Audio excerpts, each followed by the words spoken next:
If your Sony WH-1000XM6 headphones on connect, on pair, or there are no sound on Windows, let me walk you through how to fix it first. So first you have to check your headphones or your Windows are connected to another devices. So for that, you have to go to the Bluetooth settings from your any Windows.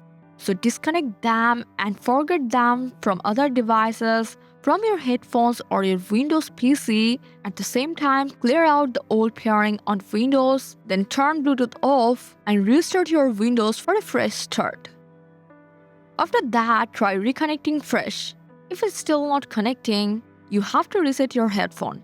For that, you have to turn off your headphone by pressing the power button until the blue light goes off.